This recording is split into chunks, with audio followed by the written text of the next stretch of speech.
ప్రియమైన దేవుడు బిడ్డలారా, మరి ఈరోజు చక్కటి దేవుడు మాటలు మనం బైబిల్ నుంచి పరిశీలిద్దాం. దేవుని యొక్క ఆజ్ఞను నెరవేరుస్తున్న భూమి అనేటటువంటి దేవుడి మాటలు మనం బైబిల్ నుంచి పరిశీలిద్దాం. ప్రియమైన దేవుడు బిడ్డలారా, దేవుని యొక్క ఆజ్ఞను నెరవేరుస్తున్న భూమి అనేటటువంటి దేవుడి మాటల్ని మనం పరిశీలిద్దాం. శాస్త్రవేత్తల లెక్కల ప్రకారం భూమి పుట్టి సుమారు సృష్టి పుట్టి సుమారు 1500 కోట్ల సంవత్సరాలని శాస్త్రవేత్తల లెక్కలు పెట్టారు. అందులో భూమి కూడా ఉంది. ప్రియమైన ఈ భూమి దేవుని ఆజ్ఞను ఈ భూమి దేవుని యొక్క ఆజ్ఞను నెరవేరుస్తున్నట. దేవుడిచ్చినటువంటి ఆజ్ఞను, దేవుడిచ్చినటువంటి కట్టడను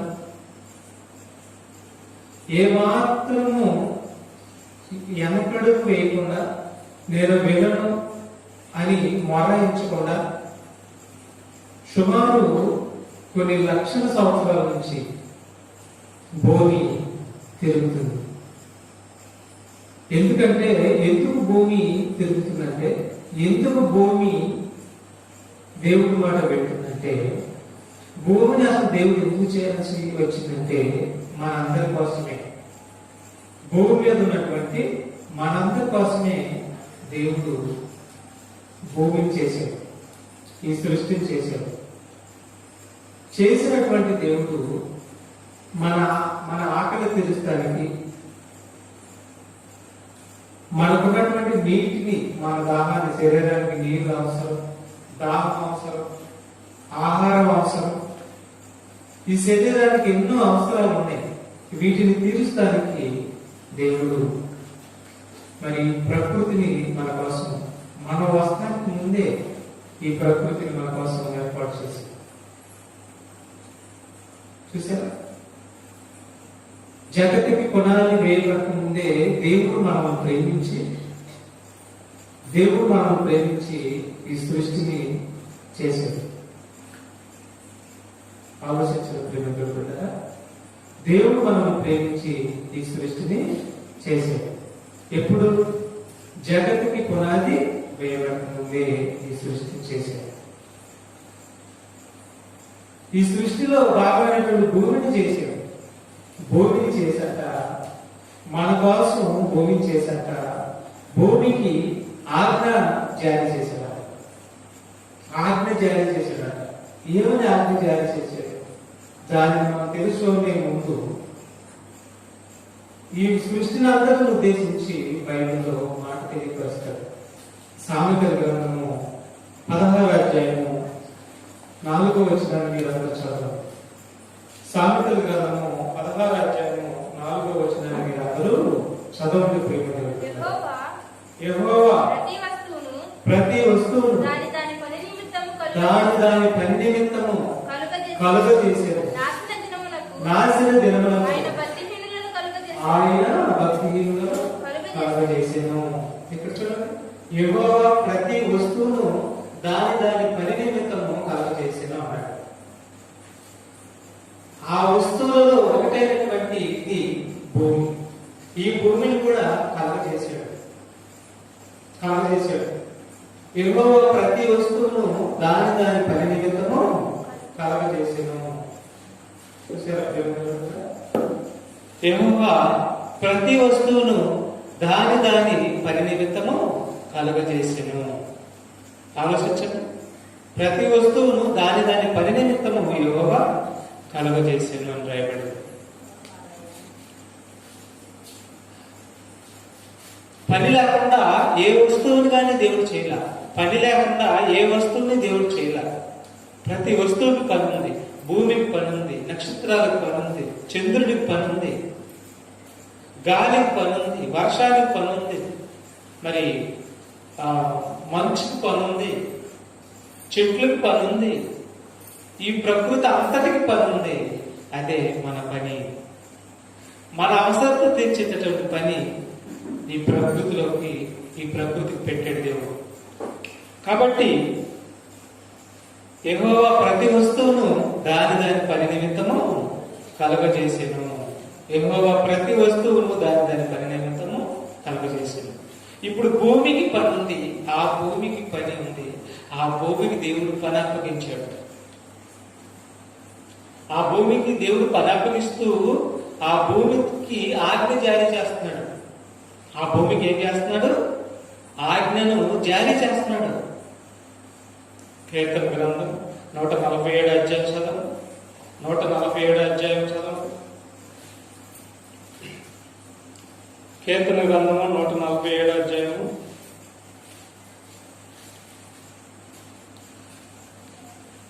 5వ వచనం చదవండి. 15వ వచనం చదవండి. 15వ వచనం. భూమికి ఆజ్ఞ ఇచ్చువాడు ఆయనే, భూమికి ఆజ్ఞ ఇచ్చువాడు ఆయనే, ఆయన వాక్యము బహువేగముగా పరిగెత్తును. చూసారా? భూమికి ఆజ్ఞ ఇచ్చేవాడు ఆయనే. చదువు. ఆయన వాక్యము బహువేగముగా పరిగెత్తును. ప్రియమైన దేవుని బిడ్డలారా, భూమికి ఆజ్ఞ ఇచ్చేవాడు ఆయనే. ఇచ్చిన వెంటనే, ఆయన ఆజ్ఞ ఇచ్చిన వెంటనే ఆ వాక్యము భూమికి ఆజ్ఞ ఇచ్చిన వెంటనే భూమి పరిగెత్తుదట. చూసారా? చదవండి. 15వ వచనం చదవండి. మరి భూమికి ఆజ్ఞ ఇచ్చువాడు ఆయనే, భూమికి ఆజ్ఞ ఇచ్చువాడు ఆయనే, ఆయన వాక్యము బహువేగంగా పరిగెత్తును. చూసారా? ఆయన వాక్యము బహువేగంగా పరిగెత్తును. భూమికి ఆజ్ఞ ఇచ్చాడు పరిగెత్తమని. ఎప్పుడు ఇచ్చాడు భూమికి ఆజ్ఞ? మనం రాకముందే భూమికి పరిగెత్తమని ఆజ్ఞ ఇచ్చాడు. కొన్ని లక్షల సంవత్సరాల క్రితం భూమికి ఆజ్ఞాపించాడు. కోట్ల సంవత్సరాల క్రితం భూమికి ఆజ్ఞాపించాడు. ఇచ్చినటువంటి ఆజ్ఞకు అప్పుడు పరిగెత్తతో ప్రారంభించింది. ప్రేమ దేవుని బిడ్డలారా, ఆజ్ఞాపించిన వెంటనే దేవుడు వాక్యము ఆజ్ఞాపించిన వెంటనే భూమి పరిగెత్తుతుంది. పరుగు ప్రారంభించింది. అప్పుడు ప్రారంభించడం ఇప్పటి వరకు కూడా భూమి ఎక్కడ కూడా ఆగల, స్టాప్ లేదు. ఎక్స్ప్రెస్. దీని స్పీడ్ ఎంత అంటే ఒక గంటకి 1,11,600 కిలోమీటర్లు స్పీడ్తో ప్రయాణం చేస్తుంది. భూమి స్పీడ్ అంతా ఒక గంటకి 1,11,600 కిలోమీటర్ల స్పీడ్తో ప్రయాణం చేస్తుంది. దీనికి కొంత కాలాన్ని కూడా నియమం చేశాడు. కాల నియమం కూడా ఉంది. భూమి తన చుట్టూ తాను తిరిగే కాలం ఎంత? తన చుట్టూ తాను తిరిగే కాల నియమాన్ని పెట్టాడు. చూసారా? దేవుడు దానికి ఇచ్చినటువంటి కాల నియమము అది అతిక్రమించదు. దానికి కాల నియమం పెట్టాడు. తన చుట్టూ తాను తిరిగే కాలం 24 గంటలు. తన చుట్టూ తాను తిరుగుచు సూర్యుడి చుట్టూ తిరిగి వచ్చే కాలం ఎంత? 365 రోజుల కాలం. ఇలాగా నాన్ స్టాప్ గా ఆగకుండా తిరుగుతూనే ఉంది. ఎప్పుడు పరిగెత్తమని దాన్ని ఆజ్ఞించాడు? ఎప్పుడు ఇచ్చాడు? కోట్ల సంవత్సరాల క్రితం ఇచ్చినటువంటి ఆజ్ఞను ఇప్పటి వరకు కూడా పరుగు ప్రారంభించి ముగించిందే లేదు. ఇక యుగాంతం ముందు తప్ప ఇక భూమి పరుగు ఆపదు. ఎంత చక్కగా భూమి దేవుడి మాట వింటుందో చూడండి. ఎంత చక్కగా భూమి దేవుడి ఆజ్ఞ దైవంతుందో చూడండి. అందుకే భూమికి ఆజ్ఞాపించాడు. భూమి ఆజ్ఞ నెరవేర్చుకుంటుంది. ఎక్కడ కూడా ఆజ్ఞ అతిక్రమించడు భూమి. దాన్ని చూసి మనం నేర్చుకోవాల్సింది చాలా ఉంది. ఎందుకంటే భూమి ఒకటి, ఈ ప్రపంచంలో ఉన్నటువంటి అన్నింటినీ దేవుడు చూపించి మనకి వాటిని చూసి జ్ఞానము బుద్ధి నేర్చుకోమని చెబుతున్నాడు. ఎందుకు నేర్చుకోమంటాడంటే అవి క్రమం తప్పవు, అవి అతిక్రమింపవు. కాబట్టి వాటిని చూసి వాటిని గమనించి వాటి నడతలు గమనించి వాటిని చూసి మనం ఏం తెచ్చుకోవాలంట? బుద్ధి తెచ్చుకోమంటున్నాడు. దైవ కుమారులు మనం, సాక్షాత్తు దైవ స్వరూపంలో పుట్టినటువంటి మనుషులు మనల్ని భూమిని చూసి జ్ఞానం తెచ్చుకోమంటున్నాడు. ఈ ప్రకృతిని చూసి జ్ఞానం తెచ్చుకోమంటున్నాడు. ఈ ప్రకృతి అంతా కూడా క్రీస్తుని ధరించుకుందయ్యా అంటున్నాడు. దేవుడు మాట వినింది ప్రకృతి అంతా కూడా. అది ఒక భూమిని చూడండి, 8 కోట్ల సంవత్సరాల క్రితం ఆజ్ఞాపిస్తే ఎప్పటి వరకు కూడా తిరగటం ఆగలేదు. నాన్ స్టాప్ గా తిరుగుతూనే ఉన్నది. దానికి పని అప్పగించాను, పరిగెత్తమని ఆజ్ఞాపించాను. నా వాక్యం వెళ్ళగానే పరుగు ప్రారంభించింది. నా వాక్యం పరిగెత్తుతుంది అంటే నా వాక్యం చెప్పినట్టుగా భూమి పరిగెత్తుతుంది. నా మాట ప్రకారం పరిగెత్తుతుంది భూమి. కాబట్టి ఆ పరుగు ఇప్పటి వరకు కూడా ఆగలేదంటే భూమి ఎంత గౌరవిస్తుందో నా మాట మీరు ఆలోచించండి. భూమి ఎంత భయం కొలిగి నా మాట వింటుందో మీరు ఆలోచించండి. చూడండి, తిరిగేది ఏదైనా ఆగిపోవాలంటే అప్పటి నుంచి తిరుగుతుందంటే అసలు దానికి చూసారా? అసలు ఫ్యాన్ చూడండి, 10 సంవత్సరాలు తిరిగి ఆగిపోవు. ఫ్యాన్లు కొత్త ఫ్యాన్ తీసుకున్నా 10-20 సంవత్సరాలు తిరిగితే ఆగిపోతాయి. తిరిగేది ఏదైనా కూడా ఆగిపోవాల్సిందే. కానీ మరి కొన్ని కోట్ల సంవత్సరాల క్రితం నుంచి భూమి తిరుగుతుంది, అసలు అది ఆగిపోవట్లేదు. చూసారా? విచిత్రం, ఆశ్చర్యం కూడా. కాబట్టి ఆజ్ఞను నెరవేరుస్తుంది భూమి. దీన్ని బట్టి మనం కూడా ఆలోచించాలి. నేనేమైనా ఆయన ఇచ్చిన మాటల్లో, ఆయన చెప్పిన మాటల్లో నేనేమైనా ఆజ్ఞను వింటున్నామా? ఆజ్ఞకు లోపడుతున్నామా? భూమి ఇంతగా తిరుగుతుందా? దానికి నాన్ స్టాప్ లేదా? దేవుడు మాట అంటే దానికి ఎంత గౌరవమా, ఇష్టమా?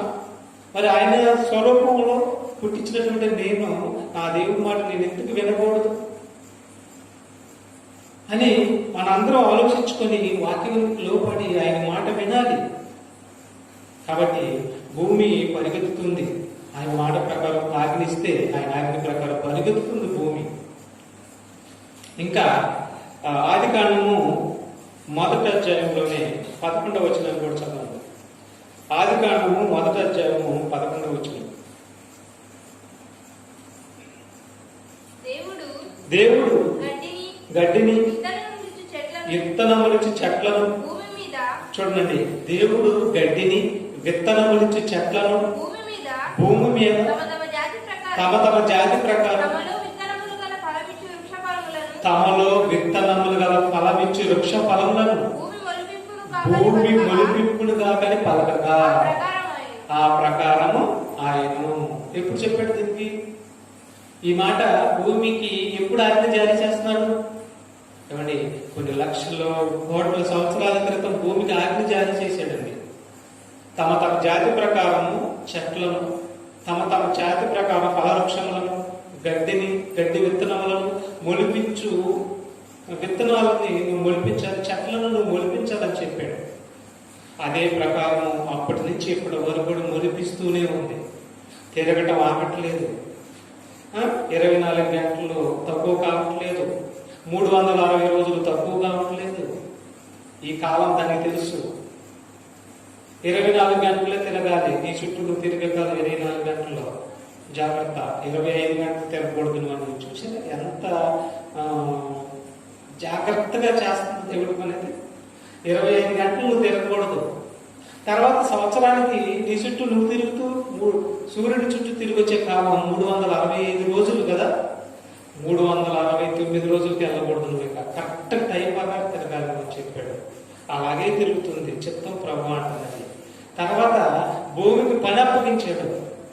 ఆ పని ఇదిగో విత్తనములు కదా, చెట్లు, ఫలవృక్షమును, గడ్డిని నువ్వు మొలిపించాలని చెప్పినప్పుడు అప్పటి నుంచి ఇప్పటి వరకు మొలిపిస్తూనే ఉంది. మొలిపిస్తూనే ఉంది. ఆలోచించుకోండి, దాని పని ఎంత చక్కగా చేస్తుందో. దానికి ఇచ్చినటువంటి ఆజ్ఞ, దేవుడు మాట పరిగెత్తుతుంది. దానిలో దేవుడు మాట అంటే పరిగెత్తుతుంది భూమి. చూసారా? ఆయన వాక్యము పరిగెత్తుచున్నది. భూమికి ఆజ్ఞాపిస్తే పరిగెత్తుచున్నది భూమి. భూమి నెరవేరుస్తుంది ఆయన ఆజ్ఞను. ఆలోచించండి ప్రేమ.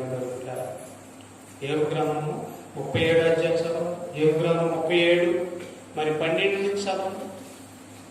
ఒక భూమే కాదు, భూమితో పాటు ఈ మరి ప్రకృతి అంతకును ఉద్దేశించి ఒక చక్కటి మాట అంటున్నాడు. మీరు బైబిల్ తీసి అందరూ చదువు మీరు. ఆయన వలన నడిపింపబడినవై, ఈ ప్రకృతి అంతా కూడా భూమి, నక్షత్రాలు, సూర్యుడు, చంద్రుడు, ఈ ప్రకృతి అంతా కూడా ఆయన వలన నడిపింపబడినవై, నరులకు నివాస యోగ్యమైన భూగోళము మీద మెరుపును మేఘములను సంచారం చేయును. ఆయన వాటికి ఆజ్ఞాపించినది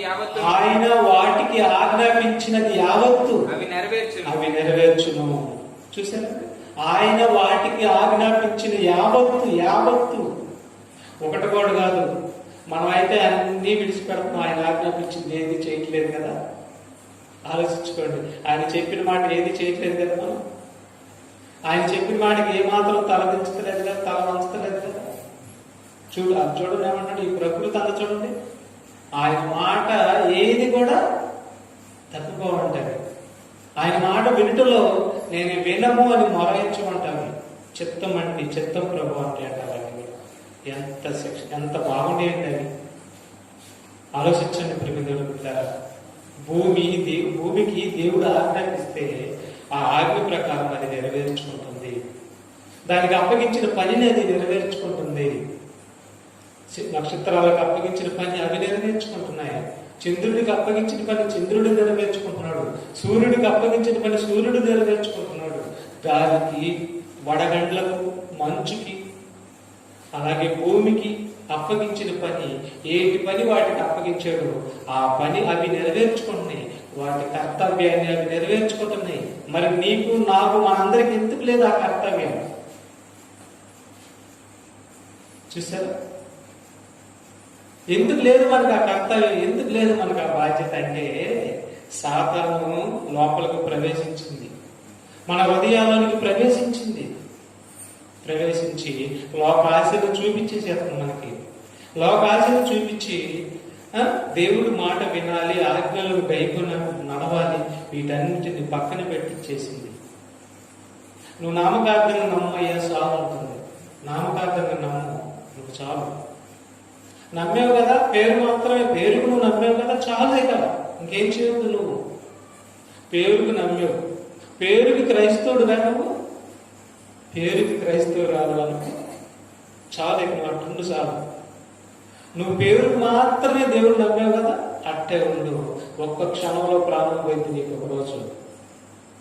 ఆ క్షణాన్ని వెళ్తావు కదా, ఒక్క క్షణంలో నరకానికి పోతావు కదా.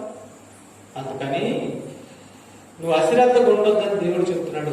సాతానేమో అశ్రద్ధగా ఉండు, పట్టి పట్టనట్టుగా ఉండు, విన్నట్టుగా ఉండు,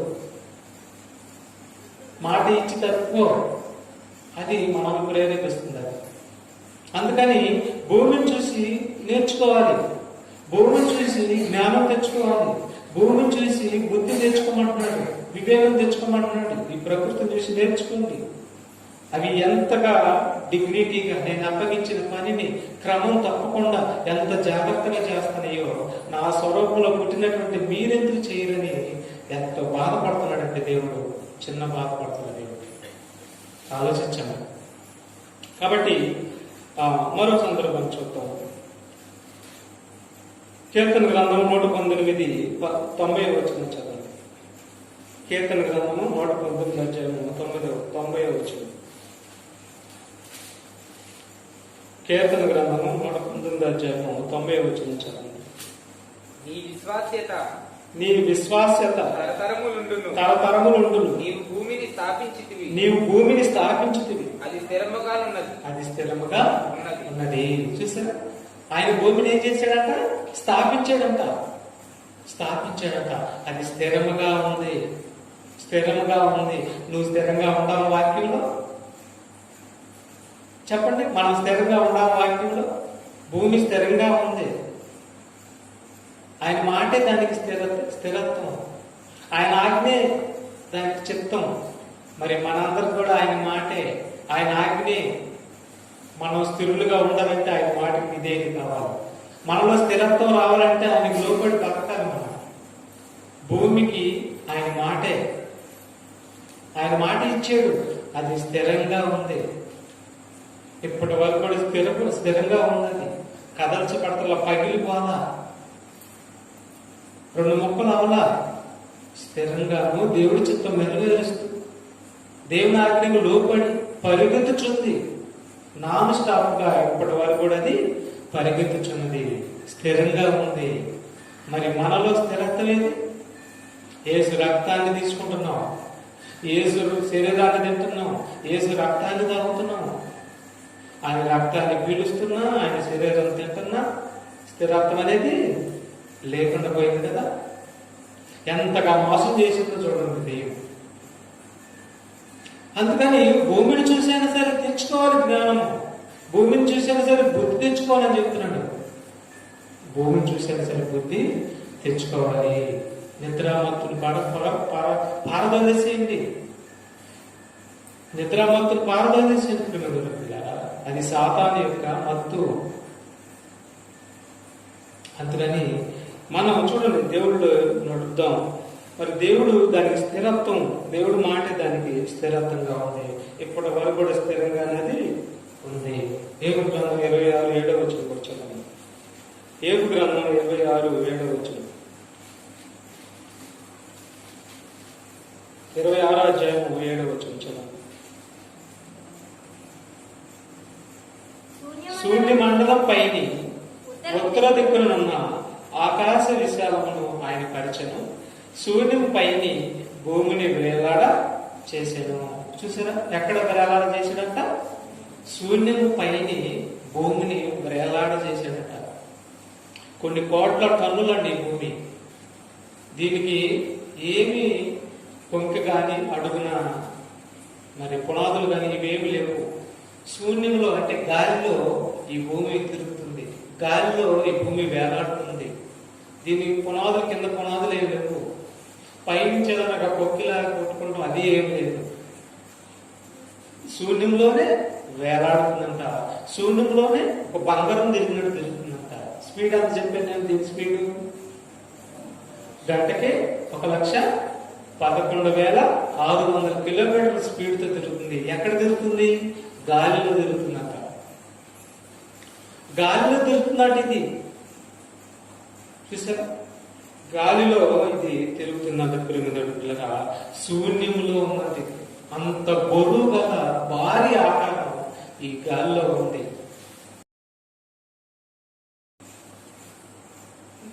భూమిని తిప్పాలి కాబట్టి భూమి తన చుట్టూ తాను తిరుగుతుంది, సూర్యుడు చుట్టూ తిరుగుతుంది, కాలాలు ఇస్తుంది, రోజులను ఇస్తుంది. ఇవన్నీ కూడా సూర్యుడు, చంద్రుడు, భూమి మన కోసం ఇస్తున్నాడు. కాబట్టి శూన్యంలో తిరుగుతున్నట్టు అది. అంత భారీ ఆకారం, అన్ని టన్నులు ఉన్నటువంటి భూమి శూన్యంలో తిరుగుతుందంటే ఎవరిని బట్టి తిరుగుతున్నది? ఏ మాటను బట్టి తిరుగుతున్నది? దేవుడి మాటను బట్టి, దేవుడి యొక్క ఆజ్ఞను బట్టి సూర్యుడు, చంద్రుడు, భూమి తిరుగుతుంది శూన్యంలో. కాబట్టి భూమికి ఉన్నటువంటి భయం, భూమికి ఉన్నటువంటి మరి దేవుడి మాట వినే గుణం, మంచి లక్షణం మనకెందుకు లేదు చెప్పండి? మనకెందుకు లేదు ప్రియమైన బిడ్డలారా? యెషయా గ్రంథం 1వ అధ్యాయం 2వ వచనం 3వ వచనం చదవండి. యెషయా గ్రంథము 1వ అధ్యాయం 2వ వచనం 3వ వచనం. యెహోవా మాట్లాడుతున్నాడు, యెహోవా మాట్లాడుతున్నాడు. ఆకాశమా ఆలకించుము, ఆకాశమా ఆలకించుము, భూమి చెవియకుము, భూమి చెవియకుము. నేను పిల్లలను పెంచి. చూసారా ఉన్నాడు? భూమి పండించే గుణం దానికి ఉంది, మంచి లక్షణం. దేవుడి మాటకి లోపడే గుణం దానికి ఉంది, మంచి లక్షణం. దేవుడి యొక్క మాటకి విధేయత చూపించే గుణం దానికి ఉంది, మంచి లక్షణం. దేవుడి మాట ప్రకారం పరిగెత్తే గుణం దానికి ఉంది, మంచి లక్షణం. 24 గంటలు రోజులు ఇచ్చే గుణం దానికి ఉంది, 360 రోజులు ఇచ్చే గుణం దానికి ఉంది, సంవత్సరాలు ఇచ్చే గుణం ఉంది దానికి. ఫలించే గుణం ఉంది, ఎదుటి వారి ప్రాణాలు కాపాడే గుణం భూమికి ఉంది. ఇది క్రీస్తుని ధరించుకుంది భూమి. భూమి ఎవరిని ధరించుకుంది? క్రీస్తుని ధరించుకుంది. ఎవరి కోసం తిరుగుతుంది అది చెప్పండి, భూమి ఎవరి కోసం తిరుగుతుంది? మనందరి కోసం, మనుషుల కోసం తిరుగుతుంది. అదే భూమికి దేవుడు ఇంకో మాట కూడా జారీ చేశాడు. జారీ చేయవలసినటువంటి అవసరం వచ్చింది. ఎందుకు వచ్చిందంటే, నోవాహు దినాల్లో మనుషులు అందరూ కూడా ఏమైపోయారు? చెడిపోయారు. తినచ్చు, త్రాగొచ్చు, పెళ్లి చేసుకోవచ్చు, పెళ్లికిచ్చు, నారు నాడచ్చు, ఇల్లు కట్టుకోవచ్చు, ఈ పనిలో నిమగ్నం అయిపోయారు. కానీ దేవుడికి మాత్రం విధేయులు కాదు. దేవుడి యొక్క ఆజ్ఞ ప్రకారం దేవుడి యొక్క చిత్తం అనేది ఒకటి ఉంది. దేవుడని ఆయన ఉన్నాడు, ఆయనకి విధేయత చూపించాలని ఏమాత్రం వాళ్ళు విధేయులు కాకపోయారు నోవాహు యొక్క దినాల్లో. అందుకని నోవాహు దినాల్లో ఉన్నటువంటి జనరేషన్ మొత్తాన్ని కూడా దేవుడు ఏం చేశాడు? జలప్రలయం తెప్పించి, జలప్రలయాన్ని వారి మీద తెప్పించి వారిని మొత్తాన్ని సర్వనాశనం చేశాడు. ఎందుకంటే వాళ్ళందరూ కూడా భ్రష్టులైనటువంటి పిల్లలకు మారిపోయారు. ఇంత కష్టపడి భూమి తిరుగుతున్నా కూడా, ఇంత కష్టపడి ప్రకృతి అంతా కూడా, సెట్టింగ్ అంతా కూడా నీకోసం ఇస్తే నీవు ఆయన కోసం బ్రతకాలని నీకోసం వాటిని ఇస్తే, ఆయన కోసం మనం బ్రతకకుండా వాటిని స్వార్థ ప్రయోజనం కోసం వాడుకుంటూ, వాటిని నీ అవసరం కొద్దీ నీ ఇష్ట ప్రకారం వాడుకుంటూ, ఏమాత్రం దేవుడికి విధేయత చూపించకుండా, దేవుడికి లోపడకుండా బ్రతుకుతున్నటువంటి నోవాహు దినాల్లో ఉన్నటువంటి జనరేషన్ మనుషులందరూ కూడా సమూలనాశనం చేసేసాడు. వారి మీదకి ఊపిరాడనటువంటి నీళ్లు తెప్పించాడు. ఊపిరాడకుండా చచ్చిపోయారు వాళ్ళందరూ. అంటే ఏ ప్రకృతి అయితే నీ కోసం నా కోసం చేశాడో, ఏ నీళ్ళైతే నీ కోసం నా కోసం చేశాడో, ఏ భూమి అయితే నీ కోసం నా కోసం మనుషులందరి కోసం చేశాడో, అదే ప్రకృతి మరలా నీ మీద తిరుగుబాటు చేయటానికి నీ పాపాలే కారణం అంటున్నాడు. నీ పాపాలే కారణం అంటున్నాడు, చెప్పేసేస్తున్నాడు దేవుడు. మీ పాపాలే వాటి క్రమమును తప్పించును, అవి మరణ సాధనాలుగా మారిపోతున్నాయి మీకోసం అని అంటున్నాడు. ఇర్మియా గ్రంథం 5:25 వచనం చదవండి. ఇర్మియా గ్రంథం 5:25 వచనం చదవండి. మీ దోషములు వాటి క్రమమును తప్పించిన మీకు మేలు కలుగుకుండుటకు. చూసారు ఏమన్నాడు? మీ దోషములు వాటి క్రమం అంటే ఏటి క్రమము? భూమి క్రమం, సముద్ర క్రమం, గాలి క్రమం, వర్ష క్రమం, మంచు క్రమం, అన్ని క్రమాలే. అన్ని క్రమాలు తొలగిపోయినాయి. మీ దోషాలే అవి క్రమం తప్పటానికి కారణాలు కాదని అనగలరా? అనలేదు. ఎందుకంటే నోవాహు దినాలు చూడండి మీరు, వారి దోషాలే ప్రకృతి క్రమాన్ని తప్పించేశాయి. 40 రాత్రులు ప్రచండమైనటువంటి రాత్రి పగళ్ళు, ప్రచండమైనటువంటి వర్షం వాళ్ళ మీద తెలిసింది. ఆకాశం తువ్వులు వెప్పుపడ్డాయి. పెద్ద పెద్ద పర్వతాలు సైతం మునిగిపోయాయి. వాటి మీద, పర్వతాల మీద ఇంకా 15 మోర వ్యక్తుల నీళ్ళు వచ్చేసాయి. అంటే సముద్రము రాకూడదు, వచ్చేసింది బయటికి. ఆకాశం తుమ్ములు, ఆకాశంలో నీళ్లు ఉన్నాయి, ఆ తుమ్ములు వెప్పడకూడదు. ఎందుకంటే ఆయన మాటతో వాటిని బిగించేసేసాడు, నీళ్ళను బిగించాడు. మరి అవి ఎందుకు ఆ తుమ్ములు వెప్పబడి ఆ ముడి విప్పేసాడు ఎందుకు అని అంటే, మనుషుల యొక్క అతిక్రమాలు, ఆ నీళ్లు విప్పబడి నీ మీద పడటానికి నీ అతిక్రమాలే ఆ నీళ్లు విప్పబడ్డాయి. సముద్రం భూమి మీదకి వచ్చింది. ఈ రెండు కలిసి మహా గొప్ప జలప్రలయంగా వచ్చేసి వాళ్ళ నాసిక రంధ్రంలో ఊపిరి ఆడకుండా ఆ నీళ్ళే వారిని చంపేసి, నీళ్లు నీకు దాహం తీరుతాను కదా, నీళ్లు నీ ప్రాణాన్ని కాపాడుతాను కదా, మరి నీ ప్రాణం తీసేయండి. రీజన్ ఏంటి అంటే నీ అతిక్రమాలు, నీలో ఉన్నటువంటి అతిక్రమాలు. దేవుడి మాట వినని గుణం, ఆయన్ని మాత్రం అర్థం చేసుకోవట్లేదు, ఆయన జాలి పడతలేదు, ఆయన మాటకి విధేయత చూపించలేదు. అందుకని ఆ ప్రకృతి నీ మీద మళ్ళా తిరుగుబాటు చేస్తుంది. గమనించుకోవాలి, తిరుగుబాటు చేస్తుంది. కొరింథీ పత్రికలు అంటాడు కదా, మొదటి కొరింథీ పత్రికలో మరి 10వ అధ్యాయంలో చెప్తాడు, ఏమంటాడు? దృష్టాంతములని ఎత్తి చూపుచున్నాను, వారికి జరిగినవి కదా, ఇశ్రాయేలీలకు జరిగినవి కదా, నోవాహు దినాల్లో అలా జరిగింది కదా, మరి మనిషి కుమారుడు దినాల్లో అలా జరగదని మీరు అనుకోవద్దు. నోవాహు దినాల్లో ఎలా ఉండినా మనిషి కుమారుడు దినాల్లో కూడా అలాగే ఉండేను. ఇప్పుడు చూడండి, నోవాహు దినాల్లో ఉన్నట్టుగా జలప్రళయానికి ముందు ఎలా ఉన్నారు ప్రజలు వారు, ఈనాడు కూడా ఆయన రాకడానికి ముందు ఎలా ఉండాలో చూడండి. ఈనాడు ప్రపంచం అంతా ఆయన రాకడ సమీపించింది, సువార్త ప్రకటన జరుగుతుంది, జలప్రలయం రాబోతుంది, నోవాహు సువార్త చెప్తున్నాడు, వారు వినలేదు. ఈనాడు సువార్త చెప్తున్నా కానీ, ఆయన రాకడ వస్తుందని చెప్తున్నా కానీ ఎవరు వింటలేదు. సేమ్ సిచ్యువేషన్, నోవాహు సిచ్యువేషన్ ఇప్పుడు కనిపిస్తుంది. కాబట్టి మరి అది తన క్రమాన్ని తప్పడానికి మనుషులే కారణం. చదువు మాట చదువు 5:25 వచ్చి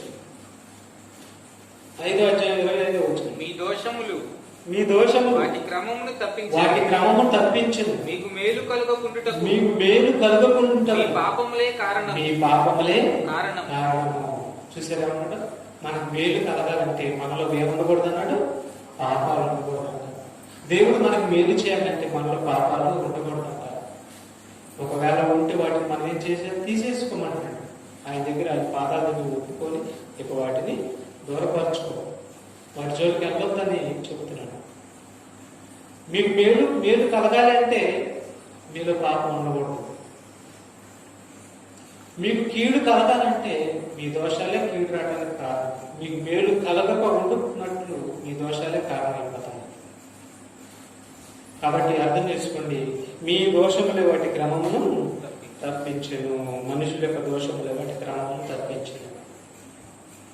ఇప్పుడు చెప్తున్నాడు ఎందుకు భూమితో మాట్లాడుతున్నాడు, ఎందుకు ఆకాశంతో మాట్లాడుతున్నాడు అంటే ఈయనే వాళ్ళు ఎవరు లేరు ఆయన మాట. చూసారా, ఆయన మాట వినేవారు ఎవరు లేరు. వినేవారు ఎవరు లేనప్పుడు మనుషులందరూ ఎలాగ తయారయ్యారో ఆ ప్రకృతితో ఆయన గోడు వినిపించుకుంటున్నాడు. ఆయన యెషయా గ్రంథంలో చదవాలన్నమాట. యెషయా గ్రంథం 1:2 మాట్లాడుతున్నాడు. ఎవరితో మాట్లాడుతున్నాడు చూడండి, ఎవరితో మాట్లాడుతున్నాడు, ఆకాశమా ఆలకించు, భూమి చెవియకుము. నేను పిల్లలను పెంచి భూమిని వినమంటాడు. ఎందుకు వినమంటాడంటే భూమి దేవుడి ఆజ్ఞను నెరవేరుస్తుంది, భూమి దేవుడి చిత్త ప్రకారం నడుస్తుంది. కాబట్టి భూమితో చెప్పుకుంటున్నాడు, ఆయన బాధ చెప్పుకుంటున్నాడు. భూమి నీకు ఎప్పుడు పరిగెత్తమని ఆజ్ఞాపించాను, కోట్ల సంవత్సరాల క్రితం నేను పరిగెత్తమని ఆజ్ఞాపించాను కదా. మరి రోజులు నువ్వు ఇవ్వాలి, నీ ద్వారా రోజులు, నెలలు, సంవత్సరాలు నీ ద్వారా రావాలి. నువ్వు తిరుగుతూ ద్వారా ఇవన్నీ వస్తాయి, కాలాలు వస్తాయి కదా. నీకు ఆజ్ఞాపించాను కదా, నువ్వేమన్నా ఆగేవా? కోట్ల సంవత్సరాల క్రితం నుంచి నువ్వేమో ఆగేవా? నా మాటను ఎంత చక్కగా నెరవేరుస్తున్నావు కదా నువ్వు. వెరీ గుడ్, మంచిది. అందుకే నేను నీతో మాట్లాడుతున్నాను. అందుకే నేను నీతోటి మాట్లాడుతున్నాను. నా బిడ్డలు ఉండాలే, నా స్వరూపంలో పుట్టినటువంటి బిడ్డలు ఉండాలే, వారు నన్ను ఏం చేసేదో చూడు అని ఆకాశంతోనూ భూమితోనూ మాట్లాడుతున్నాడు ఆయన కన్న తండ్రి. మన దేవుడు ఏమని మాట్లాడుతున్నాడు చూడండి. నేను పిల్లలను పెంచి గొప్పవారిగా చేసి వారు నా మీద తిరుగుబడి ఉన్నారు. ఎద్దు తన కామందు నెరుగును. చూసారండి, ఎవరు తిరగబడ్డారంట? ఆయన పిల్లలే ఆయన మీద తిరగబడ్డారంటే, దేవుడి మీద తిరగబడ్డారంటే అసలు హ్యాట్స్ ఆఫ్ అండి మనుషులకి. తిరగబడ్డారంట. ఇంత భారీ ఆకారం ఉన్నటువంటి భూమి ఏమాత్రం తిరగబడలేదు. ఈ ప్రపంచాన్ని ఏది కూడా ఆయనకి తిరగబడాల. చిత్తమండి మేము చేస్తాం, నువ్వేం చెప్తే మేము అదే చేస్తాం ప్రభు అని ఇవన్నీ కూడా, ఈ పంచిపోతాలన్నీ కూడా దేవుడి మాట నెరవేరుస్తున్నాయి. వాటిలో భూమి ఒకటి. మరి ఇప్పుడు మనుషుల సంగతి ఏమంటున్నాడంటే వారు నా మీద తిరగబడి ఉన్నారు. చదువు. ఎద్దు తన కామందు నెరుగును. గాడిద సొంతవాణి తోటి తెలుసుకోండి. ఎద్దు తన కామందు అంటే ఎవరు? ఎద్దు కామందు అంటే ఎవరు? దాన్ని పోషించేవాడు, దానికి మేత వేసేవాడు, దానికి నీళ్లు పెట్టేవాడు, దాని యొక్క యజమాని. తన కామందు ఎద్దు ఎరుగును. గాడిద సొంతవాణి తోటి తెలుసుకుని. ఇంత భారీ చెట్టుకి నీ సృష్టి అంతా నీ పాదాల కింద పెట్టి గాలి ఇచ్చి, నీరిచ్చి, ఆహారం ఇచ్చి, నీకు నోటికి అవసరమైనవన్నీ కూడా ఇచ్చి మాంసం, ఆకుకూరలు, కాయలు, పులుపు, తీపి, వగర, ఇంకా నీకు మనకి రోగాలు వస్తే రోగాలు తగ్గడానికి మందులు, ఇవన్నీ కూడా నీకు ఇచ్చి అవునా ఇచ్చి మరి ఇస్తే నీకు కనీసం కృతజ్ఞత లేదు నీకు అసలు. ఎంత గుండి నీవు రాయి చేసుకుంటున్నావంటే ఎంత బాధపడుతున్నాడో చూడండి. అసలు రాయి చేసుకుంటున్నాడు, మనుషుడు గుండె రాయి చేసుకుంటున్నాడు అంట. ఎద్దు తన కామాలను తెలుసుకున్న 4 గుప్పుళ్ళు మేతేస్తే, కొంచెం తౌడు నీళ్లు పెడితే, నువ్వు ఎక్కడున్నా సరే నిన్ను చూసి అరిసిద్దండి. నీ ఎంపడబడి వచ్చిందండి. ఒక చిన్న పొట్టేలు పిల్లలు మేత, అది నీ ఎంపడబడి వచ్చిందా రాదా? తల ఉంచుకొని నీ ఎంపట వచ్చిందండి చక్కగా. కొంచెం మేత వేసినందుకు, కొంచెం ఆహారం పెట్టినందుకు కృతజ్ఞతగా అవి నిన్ను వదలవు. నీ మాట ఫెంట్ అయ్యావి. నువ్వు ఎక్కడికి వెళ్తే నీ ఎక్కడ వస్తాయి. నువ్వు ఒక కనవపడకపోతే నిన్ను గురించి దిగులు పెట్టుకుంటే అవి కాదని అనగలవు. ఈ మాట కాదని అనగలవు. ఇది సత్యం, ఇది నిజం. ఎద్దు తన కామను ఎరుగును, గాడిద సొంత వాడి దొడ్డి తెలుసుకున్నాను. నీకు తెలుసు సొంత వాడి దొడ్డి, సొంతవాడు నీకు ఎవరో తెలుసా? నీకు సొంతవాడు నిన్ను చేసిన ఆయన, నిన్ను సృష్టించి నిన్ను తన చేతులతో నిర్మించుకున్నాడే. నీ సొంతవాడు అంటే నీ తండ్రి, నీ దేవుడు. తెలుసా నీకు? గాడిదకి తమ సొంతవాడికి దొడ్డి తెలుసంట, దొడ్డి. కానీ మనుషులకి తెలివి లేదంట. సొంతవాడిని దొడ్డి తెలుసుకోవడానికి మనుషులకి ఏమి లేదంట, తెలివి లేదంట. ఇశ్రాయేలు ఉద్దేశించి ఏమని మాట్లాడుతున్నాడు వినండి, చదువు. ఇశ్రాయేలుకు తెలివి లేదు, ఇశ్రాయేలు తెలివి లేదు, నా జనులు యోచింపరు, నా జనులు యోచింపరు. పాపిష్టి జనమా, పాపిష్టి జనము, దోషభరితమైన ప్రజలారా, దోషభరితమైన ప్రజలారా, దుష్ట సంతానమా, దుష్ట సంతానం, చెరుపు చేయి పిల్లలారా, చెరుపు చేయి పిల్లలారా, మీకు శ్రమ, మీకు శ్రమ. వారు యెహోవాను విసర్జించి ఉన్నారు, వారు యెహోవాను విసర్జించి ఉన్నారు. ఇశ్రాయేలు యొక్క పరిశుద్ధ దేవుని చూసారా? చూసారా? యెహోవాను వారు విసర్జించి ఉన్నారు. వారికి శ్రమ. మీలో ఎవరైనా సరే విసర్జించారేమో చూసుకోండి. అర్థమైందా? పనులుండి మనకని చాలు చెప్పుకోవద్దు. మనం వద్దు. ఎద్దు తన కామాలను తెలుసుకుంటుంది, గాడిద సొంత వాడి దొడ్డి తెలుసుకుంటుంది. ఇశ్రాయేలీలు తన ప్రజలైన ఇశ్రాయేలీలు ఏమంటున్నాడు? పాపిష్టి జనమా, దోషభరితమైనటువంటి ప్రజలారా, చిరుపు చేయి పిల్లలారా, మీకు శ్రమ. వారు యెహోవాను ఏం చేశారంట? విసర్జించి ఉన్నారంట. వారు యెహోవాను విసర్జించి ఉన్నారంట. మరి ఈనాడు మనం యేసుక్రీస్తుని విసర్జించామా? ఆలోచించండి. యేసుక్రీస్తు నీకోసం రక్తం ఇచ్చాడు, నీకోసం తన ప్రాణాన్ని ఇచ్చాడు. ఆయన మాటని వినకుండా పోతున్నావు, నీకు శ్రమ. అర్థమైందా? నీకు శ్రమ అంటున్నాడు. మనల్ని కూడా అన్నాడు, నిత్యమైనటువంటి శ్రమ మనకు వచ్చింది. కాబట్టి ఇంకా భూమికి పరిమార్చాడు. ఎలా మారుతుందో చూడండి ఒకసారి, త్వరగా చదవండి. హగ్గాయి గ్రంథం 1వ అధ్యాయం 10వ వచనం. హగ్గాయి గ్రంథం 1వ అధ్యాయం 10వ వచనం. హగ్గాయి గ్రంథము 1వ అధ్యాయం 10వ వచనం చదవండి. కాబట్టి మిమ్మును బట్టి ఆకాశపు మంచు కొరవక ఉన్నది, ఆకాశము మంచు కొరవక ఉన్నది, భూమి పండక ఉన్నది, భూమి పండక ఉన్నది. చూసారా? ఎవరిని బట్టి? మీ దోషాన్ని బట్టి, మీ పాపాన్ని బట్టి భూమి పండక ఉన్నది. ఒకవేళ నువ్వు పండించాలని చాలా ఎరువులు వేస్తున్నావు కదా, చాలా ఎరువులు వేస్తున్నావు కదా, అది నీ ప్రాణానికి ఊరై కూర్చుంటుంది. నువ్వు వేసిన ప్రతి ఎరువు నీ ప్రాణాన్ని హరిస్తుంది, నీ ఆయుష్కాలాన్ని తగ్గిస్తుంది. బిళ్ళలైతే నీ బ్రతుకు బ్రతకకుండా అయిపోతుంది. చూసారా? దేవుడి మాట వినకపోతే ఎన్ని మనకి చుట్టుకుంటున్నాయో చూడండి. దేవుడి మాటను వినకపోతే ఎన్ని చుట్టుకుంటున్నాయో చూడండి. మీ పాపములను బట్టి భూమి పండగ ఉన్నది. అది పండటానికి మనకి కోసమే కదా అని చేశాడు. ఇప్పుడేది పండగ ఉంటుంది అంటాడేంటి? మరి అది పండతో చెప్పించబడింది. ఆదాము దినాలలో చెప్పించబడింది. నువ్వు దాన్ని చేర్చుపరుచుకోవాలి. దానికోసం ఎన్నో రకాల మందులు వాడాలి. మందులు బాగా తింది ఆ పంట. తర్వాత అవి నువ్వు తింటావు, నీ ఆయుష్కాలం పడిపోతుంది, నీకు జబ్బులు ఆవరిస్తాయి. కాబట్టి నీ పాపములే బట్టి అది పండగ ఉన్నది. లేవి కాండం చూడండి. లేవి కాండం 26:19 వచ్చింది. లేవి కాండం 26:19 వచ్చింది. చదవండి. లేవియా కాండము 26వ అధ్యాయము 19వ వచనం. మీ బలగర్వమును మీ బలగర్వము భంగపరిచి ఆకాశం ఇనుము వలెను ఆకాశము ఇనుము వలెను భూమి ఇత్తడి వలెను ఉండ చేసేదను. చూసారా అన్నాడు? భూమిని ఇత్తడి చేస్తాడంట. ఇత్తడంటే ఏంటి? ఇనుము కంటే ఇంకా గట్టిది ఇత్తడి. బాగా ఇత్తడి అంటే చాలా గట్టిగా ఉంటుంది అనమాట. అలాగే భూమిని ఇత్తడి చేస్తానన్నాడు. అంటే ఇత్తడి అంటే గట్టిదనానికి ఉపయోగించేటటువంటి మాట. అలాగే భూమి కూడా పండే విషయంలో చాలా గట్టిగా ఉంటుంది. ఆకాశం ఇనుము వలెను భూమి ఇత్తడి వలెను చేసేదను. దేన్ని బట్టి? మీ పాపములను బట్టి. చూసారా?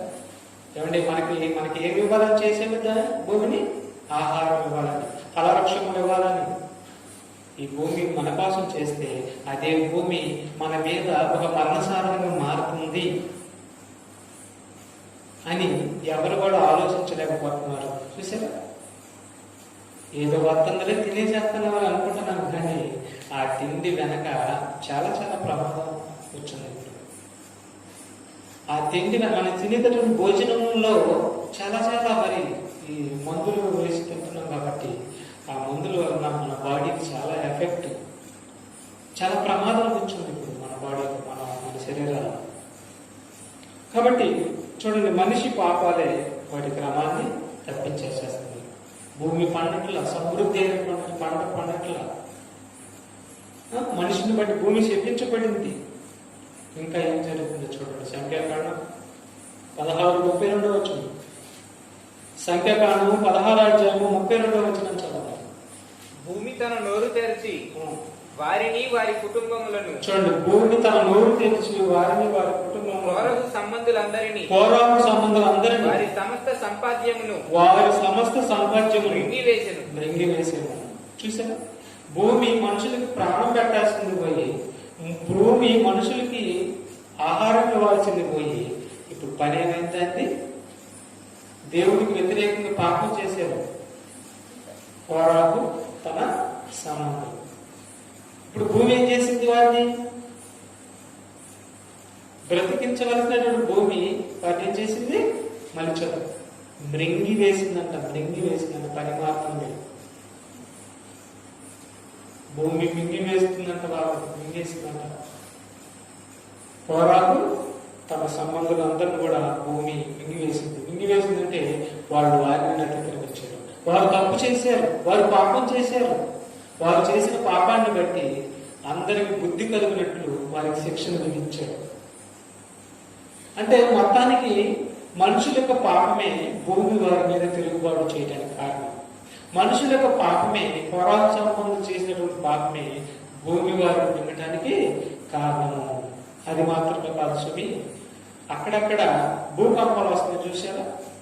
భూమి బద్దలుగా పగిలింది కొన్ని ప్రాంతాల్లో, ఇల్లు కూలిపోతాయి. భూమి బద్దలుగా పగిలిపోయింది. మనుషులు కొంతమంది ఆ భూమిలో పడిపోతారు. మనుషులు భూకంపం వచ్చినప్పుడు, ఇల్లు పడినప్పుడు ఆ శిథిలాల కింద పడిపోతారు. మొక్కలు అయిపోతారు మనుషులు. అంతమంది చూసారు? భూకంపం వచ్చినప్పుడు, భూకంపం వచ్చిందంటే అర్థం ఏంటో తెలుసా? మనుషుల పాపాలు ఎక్కువ అయిపోయాయి. ఎక్కడ పాపం విస్తరించిందో అక్కడ భూమి కదిలింది. భూమి కదిలిందంటే పెద్ద పెద్ద మేళ్ళు కూడా, పెద్ద పెద్ద బిల్డింగ్లు కూడా పగిలిపోయి నేలమట్టం అవ్వాల్సిందే. చూసారా? ఎక్కడ పాపం విస్తరించిందో ఆ ప్రాంతాల్లో భూమి కదిలింది. దాన్ని భూమి కంపం అంటాడు, భూకంపం అంటాడు దాన్ని. కాబట్టి భూమికి పని మారింది. చూసారా? ప్రేమికులారా, పని అయినా సరే మార్చింది ఎవరు? దానికి ఈ పని మార్చింది ఎవరు? ఈ పని మార్చి ఇలా కూడా నువ్వు చేయాలి అని దానికి ఆజ్ఞాపించింది ఎవరు? దేవుడే. నా పిల్లలకు ఆహారం ఇవ్వమని ఇచ్చుట కోసం, నువ్వు రోజులు ఇచ్చుట కోసం, ఆహారం ఇచ్చుట కోసం పరిగెత్తమని ఆజ్ఞాపించింది ఎవరు? దేవుడే. మరి ఇప్పుడు కోరాహు సంతతిని మింగమని ఆజ్ఞాపించింది ఎవరు? భూమికి దేవుడే. భయపడతల్లా ఈ మాట? గడగడ వంగిపోవాలి ఈ మాట వింటే. ఇప్పుడు మన కోసం కూడా కవాసుకొని చూస్తున్నది. అర్థమైందా? మన కోసం కూడా చూస్తుంది కాసుకోవాలి జాగ్రత్త. దేవుడికి వ్యతిరేకంగా బ్రతకూడదు. దేవుడికి వ్యతిరేకంగా మనం బ్రతకూడదు. లోబడిపోవాలి, లోబడిపోవాలి. తర్వాత చూడండి, ప్రకటన గ్రంథము 11:13 వచ్చింది. ప్రకటన గ్రంథము 11:11 చదవండి. ఆ గడియలోని గొప్ప భూకంపం కలిగినందున ఆ పట్టణంలో 10వ భాగము కూలిపోయేది. 10వ భాగము కూలిపోయేది. ఆ భూకంపం వలన 7,000 మంది చచ్చిరి. 7,000 మంది చచ్చిరి. మిగిలిన వారు భయాక్రాంతులై పరలోకపు దేవుని మహిమపరిచిరి. మహిమపరిచిరి. ఎవరు మహిమపరుస్తున్నారండి? భూకంపం వచ్చిందనుకో ఏమని అంటున్నారు? భూమి కింద ప్లేట్లు సర్దుకుంటున్నాయి అంటున్నాడు. ఒకటి. ఇక రెండోది ఏం చెప్తున్నాడంటే, ప్రకృతి అంట కన్ను ఎర్ర చేసిందంట. ఎందుకు ప్రకృతి కన్ను ఎర్ర చేసింది? ఎందుకు భూమి కింద ప్లేట్లు సర్దుకుంటున్నాయి అని అంటే, నువ్వు చేసిన దాన్ని బట్టే ప్రకృతి కన్ను ఎర్ర చేస్తుంది. భూమి కంపిస్తుందంటే నువ్వు చేసినటువంటి పాపాన్ని బట్టి. ఎక్కడ పాపం విస్తరించిందో అక్కడ భూకంపం వచ్చింది, అక్కడక్కడ కరువులు వస్తాయి, అక్కడక్కడ భూకంపాలు వస్తాయి అని యేసుక్రీస్తు చెప్పకనే చెప్పాడు. ఆ ప్రభు చెప్పిన మాట ఈనాడు ప్రపంచంలో నెరవేర్పు జరుగుతూనే ఉంది. కాబట్టి ఆ భూకంపం దెబ్బకి 7,000 మంది చచ్చిపోయారంట ఒక సందర్భంలో. పాత నిబంధన చాలా సందర్భాల్లో భూకంపాలు వచ్చాయి, వేలకు వేలు చనిపోయారు ఆనాడు. ఈనాడు కూడా మన కళ్ళ ముందు చూడండి, వార్తలు ఎందుకు చూస్తావు? గుజరాత్ అంటాడు, గుజరాత్ రాష్ట్రంలో భూకంపం అంటాడు. మరి ఇతర దేశాల్లో భూకంపాలు, ఇంత నష్టం, ఇంత ఆస్తి నష్టం, ఇంత ప్రాణ నష్టం అని మరి వార్తలు మనం వింటూ ఉంటాం. అంటే ఎక్కడ భూకంపం వస్తుందంటే అక్కడ పాపము విస్తరించింది నాకు బైబిల్ బట్టి. కాబట్టి చూడండి, మరో సందర్భాన్ని మనం చూద్దాం. మత్తయి సువార్త 24:8 వచ్చింది. అదే మాట ప్రభు చెప్పిన మాట మనం జ్ఞాపకం చేసుకుంది. మత్తయి సువార్త 28, మత్తయి సువార్త 24:8 వచ్చిన చదవండి. 24:8 వచ్చింది. అక్కడక్కడ కరువులను భూకంపములను కలుగును. ఇవన్నీ వేదనలకు ప్రారంభం. చూసారు, అక్కడక్కడ కరువులు భూకంపములు కలుగును చెప్పాడు. అలాగే కలుగుతున్నాయి. కలుగుతానికి కారణం ఏంటి? భూకంపాలు కలుగుతానికి కారణం ఏంటి? మనుషుల యొక్క దోషాలే వాటి క్రమమును తప్పించును. మనుషుల యొక్క పాపాలే భూమి కంపటానికి, భూమి కంపించడానికి, భూమి కంపటానికి కారణాలే మనుషుల యొక్క పాపాలే. తట్టుకోలేకపోతున్న భూమి. చెప్పాను మీకు, ఇంతకుముందు కూడా చెప్పాను. 2 టన్నులు బరువు ఉన్నటువంటి, లేదంటే 200 కేజీలు బరువు ఉన్నటువంటి మనిషిని దానికి పెద్ద లెక్కేం కాదు, మోసేసింది. ఒక్కొక్క మనిషి 200 కేజీలు ఉన్నాడు అనుకోండి, ఒక్కొక్క మనిషి 500 కేజీలు ఉన్నాడు అనుకోండి, దానికి భారం ఏమి కాదు. కానీ పాపం అనే భారం మనిషిలో ఉండి వాడు 50 కేజీలు బరువు ఉండా, 30 కేజీలు బరువు ఉండా, భూమికి మాత్రం భయంకరమైనటువంటి బరువు కనిపిస్తాడు. అంటే భూమికి బరువు ఏంటి? పాపం. తట్టుకోలేదంట, మరలేదంట దేవుడి దగ్గరికి, నేను భరించలేకపోతున్నానయ్యా. వెళ్ళినప్పుడు ఆజ్ఞ జారీ చేస్తాను దానికి. ఇదిగో పలానా ప్రాంతానికి వెళ్ళి అక్కడ నేను చెప్పినట్టుగా చేయమని కనిపించని ఆజ్ఞ జారీ చేసినప్పుడు పలానా ప్రాంతానికి వెళ్ళి ఏం చేసింది? కనిపించింది. ఆ ప్రాంతం దగ్గర కనిపించిన భూమి, అక్కడ బిల్డింగులు పడిపోవచ్చు, ప్రాణ నష్టం జరగవచ్చు, ఆస్తి నష్టం జరగవచ్చు. దీని వెనక మనిషిలో ఉన్నటువంటి పాపమే. చూసారా, పరిగెత్తమని ఎప్పుడు చెప్పాడు? దేవుడు ఆజ్ఞని ఎలాగ నెరవేరుస్తూ వస్తుందో అదే భూమికి పని మార్చినా కూడా, ఆ పని మార్పులో కూడా, ఆ ఆజ్ఞను కూడా భూమి నెరవేరుస్తుందంటే వండర్ఫుల్ అండి. అసలు వండర్ఫుల్ అండి. దానికి ఏమన్నాడు చూసారా? మరి చూడండి, ఆ మాట కూడా చదవండి. కీర్తన గ్రంథం 7వ అధ్యాయము 11 నుంచి 13 వచనాలు. న్యాయమును బట్టి ఆయన తీర్పు తీర్చును. ఆయన ప్రతిదినము చూసారా, న్యాయమును బట్టి ఆయన తీర్పు తీర్చును. ఆయన ప్రతిదినము పాపపడు దేవుడు. ఒకడును మల్లని ఎడల ఒక్కడును మల్లట్లేదు అంటారు. చూడండి అసలు ఎట్లా ఉంది ఈ మాట. అందరూ మళ్ళినట్టుగా ఉన్నారు కదా, అందరూ మళ్ళినట్టుగానే ఉన్నారు. కానీ ఆయన ఏమన్నాడు, అయ్యా మీరు అనుకుంటున్నారులే కానీ ఒక్కడు కూడా మళ్ళలేదు, నాకు తెలుసు అన్నాడు ఆయన.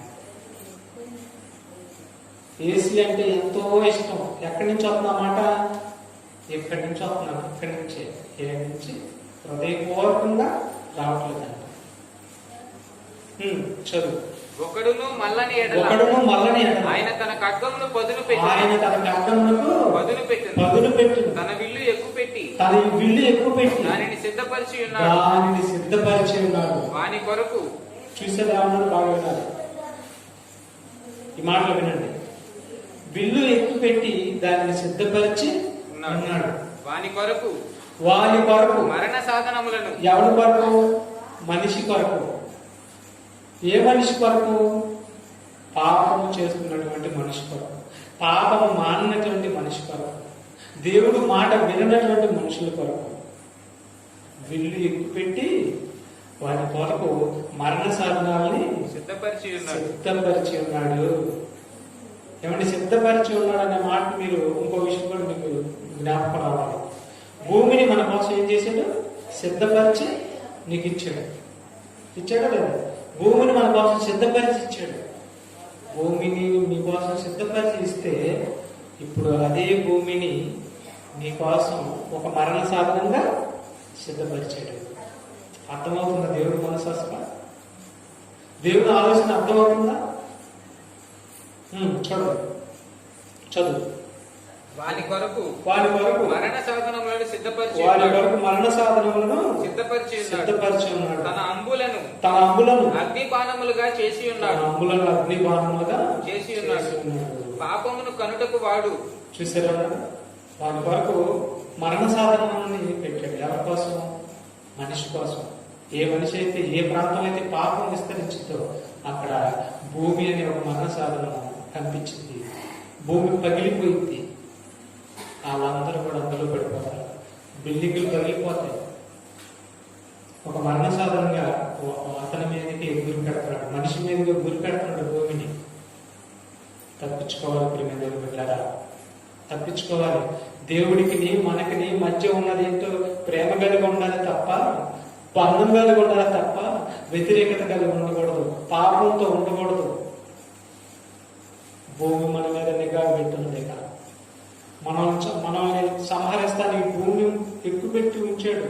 ఒక మరణ సాధన మన మీద ఎక్కుపెట్టి ఉంచాడు. నువ్వు గాలి పరిపూర్ణంగా దేవుడి వైపు తిరగకపోతే అది ఏదో ఒకనాడు మనల్ని మింగేసింది. అనుమానమే లేదండి. ఇంకా మాట ముగించుకున్నాం. రోమపత్రిక 8వ అధ్యాయము 21 నుంచి 22 వచనాలు చదవాలి. ఈ భూమి ఇంత దేవుడి కోసం సేవ చేస్తున్నటువంటి భూమి, దేవుడి యొక్క ఆజ్ఞలను నెరవేరుస్తున్నటువంటి ఈ భూమికి ఒక కోరిక ఉందండి.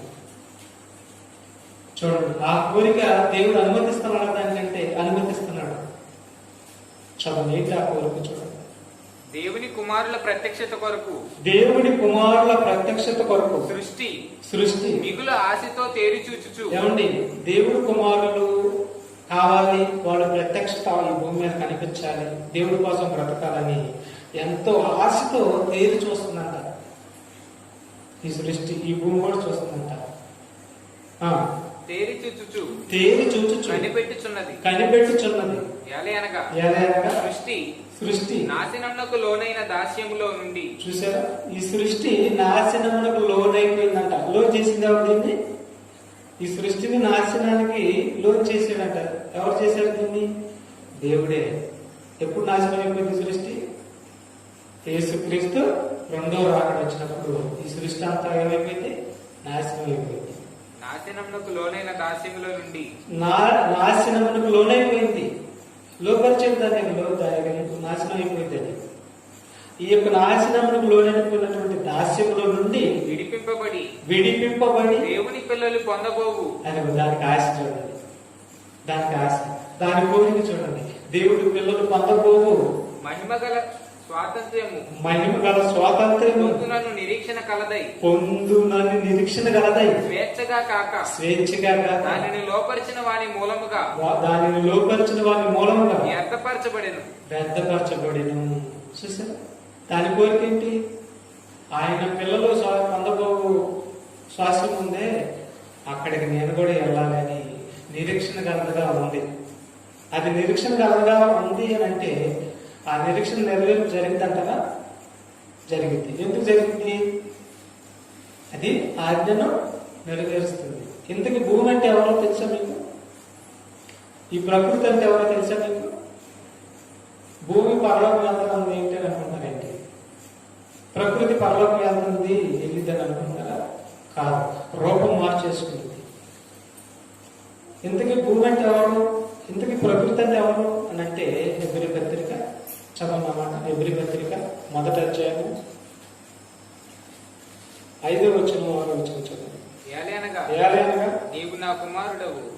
హెబ్రీ పత్రిక ఒకసారి చూడండి, అక్కడ 7వ వచనం చూడండి. తన దూతలను వాయువులుగాను, అదిగో చూడండి, తమ దూతలను వాయువు అంటే గాలి, తన సేవకులను అంటే అగ్ని జ్వాలలుగాను, తన దూతల్ని అగ్ని జ్వాలలుగాను చేసుకునేవాడు అని తన దూతలను గురించి చెప్పుచున్నాడు. చాలా దూతల గురించి ఏమని చెప్తున్నాడు? తన దూతల్ని అగ్ని జ్వాలలుగాను, తన దూతల్ని వాయువులుగాను చేసుకునేవాడు అని తన దూతల గురించి చెబుతున్నాడు. అంటే దూతల్ని గాలిగా చేసుకున్నాడంట, దూతల్ని భూమిగా చేసుకున్నాడంట, దూతల్ని అగ్నిగా చేసుకున్నాడంట, దూతల్ని నక్షత్రాలుగా చేసుకున్నాడంట. ఎంటారి ప్రకృతి అంతా కూడా దూతలే. ఇప్పుడు ఈ మనము దేవుడి కుమారుడు అంటే మనం పొందబోవు ఆ పరలోకానికి మనం ఎలాగైతే వెళ్తున్నామో అది కూడా అట్టే నిరీక్షణ గలగా ఉందంట. నిరీక్షణ గలగా ఉండి అది కూడా రూపాంతరం చెందడానికి బలైపోతుందంట. చూడండి ఒకసారి, అది కూడా చివరిగా ముగించుకోండి.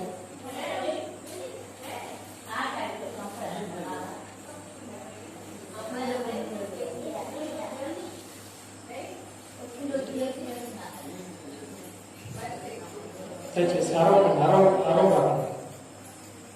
చూసారా? చివరిగా ఈ మాట చదువుకున్నాం. 2 పేతురు పత్రిక 3వ అధ్యాయము 7 నుంచి 10 వచనాలు మనం చదువుకున్నాం.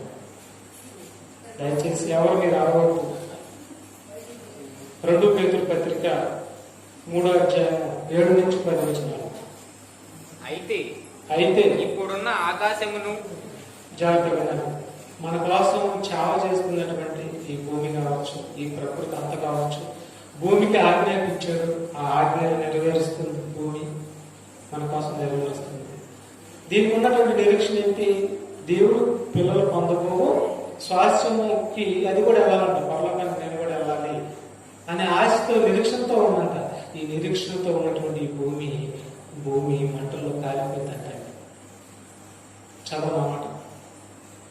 అయితే ఇప్పుడున్న ఆకాశమును భూమియు భక్తిహీనుల తీర్పును నాశనములో జరుగు దినము వరకు అగ్ని కొరకు నిల్వ చేయబడినవై అదే వాక్యము వలన భద్రము చేయబడి ఉన్నవి.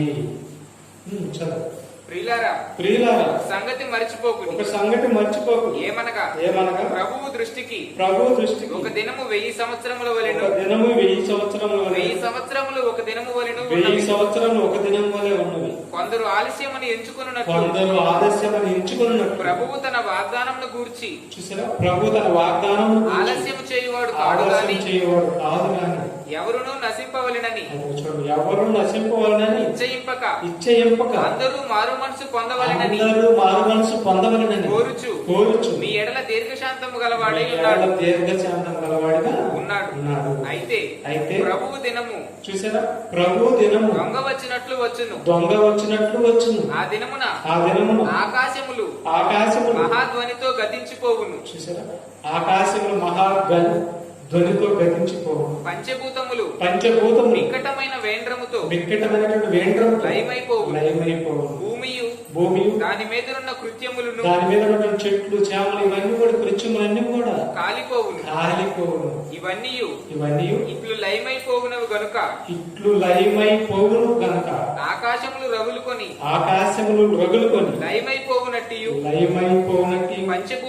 పంచభూతములు మహావేంద్రముతో కరిగిపోవునట్టు దేవుని దినపు రాకడ కొరకు కనిపెట్టుచు దానిని ఆసక్తితో ఆపేక్షించుచు మీరు పరిశుద్ధమైన ప్రవర్తనతోను మనకి హెచ్చరిక చేస్తున్నాడు. మీరు పరిశుద్ధమైనటువంటి ప్రవర్తనతో భక్తితోను ఎంతో జాగ్రత్త గలవారై ఉండవలెను. చాలా చూసారా, ఈ ప్రకృతి అంతా ఏమైపోయిందంట రూపాంతరము చెందిందంట. తన రూపం మార్చుకున్నదంట భూమి. తన దేవుడి కుమారుడు పొందకు శ్వాసమేతకు అక్కడికి భూమి ఈ రూపం మార్చుకొని ఈ భూమి అంతా కూడా తగలబడిపోయిందంట. ఇదంతా నాశనం అయిపోయిందంట. దూతలు తమ రూపాన్ని మార్చుకుంటే అది పరలోకానికి వెళ్ళిపోతాయంట. అంటే దేవుని యొక్క ఆజ్ఞను నెరవేర్చినటువంటి ఇక భూమి ఏమవుతుందో చూడండి. దేవుని యొక్క ఆజ్ఞను నెరవేర్చినటువంటి భూమి ఎక్కడికి పోబోతుంది? రూపం మార్చుకొని దేవదూతగా రూపం మార్చుకొని ఎక్కడికి పోబోతుంది? మనం నీతిమంతులు పొందబోవు స్వాస్థ్యం వద్దకు అది కూడా వెళ్ళపోబోతుంది. మరి నువ్వు వెళ్తావా చెప్పు. నేను మనందరూ వెళ్ళాలి అంటే ఒకసారి భూమి చూసైనా సరే జ్ఞానం బుద్ధి తెచ్చుకున్నాను. అంతవరకు సహించండి. దేవుడి మాటలు వినకుండా పోవద్దు. ఆయనకి సహకారులుగా ఉండండి. ఆయనతో స్నేహం చేయండి. ఆయనని మీకు స్నేహితుడిగా ఉంచుకోండి. అప్పుడు మీరు ఆయన కోసం మీరు బ్రతికినప్పుడు మరి మీకోసం పరలోకం సిద్ధంగా ఉంది. అట్టి నిరీక్షణ గలవారే మీరు ఉంటారు. ఆ నిరీక్షణ గలవారే ఉంటూ దేవుని యొక్క పరిశుద్ధులుగా నిర్దోషులు మీరందరూ కూడా ఉండాలి. ఒక భూమి వల్లే ఆయన ఆజ్ఞను, ఆయన చెప్పిన మాటలన్నిటినీ మనకు ఆజ్ఞ కాబట్టి ఆయన ఆజ్ఞలన్నిటిని మనం నెరవేరిస్తే మనం కూడా నిరీక్షణ కలిగిన వారిగా ఉంటాం పరలోకానికి. లేదంటే నరకానికి పోగా తప్పదు. ఆ దినం ఆయన రాకడ ఎప్పుడు వచ్చిందో మనకు తెలియదు. మనం ఆజ్ఞలు గైకొనకుండా ఆయన చిత్తకు లోపడకుండా మనం బ్రతికితే నరకం తప్పదు. మరి నరకం కావాలా? మరి భూమి చూసైనా సరే జ్ఞానం తెచ్చుకొని ఒక భూమి ఆయన మాట వింటున్నప్పుడు మరి ఆయన స్వరూపంలో పుట్టినటువంటి నేను ఎందుకు వినకూడదని రోషము పౌరుషం తెచ్చుకొని ఈ రోజు నుంచి అయినా సరే అంతం వరకు దేవుడి కోసం అంతగా బ్రతికి మరి పరలోకం కోసం నిరీక్షణ వారై ఉండి పరిశుద్ధులుగా నిర్దోషులుగా ఉండి చచ్చిపోవాలి. అప్పుడు మనకు పరలోకాన్ని వచ్చి ప్రార్థన చేసుకుంటాం.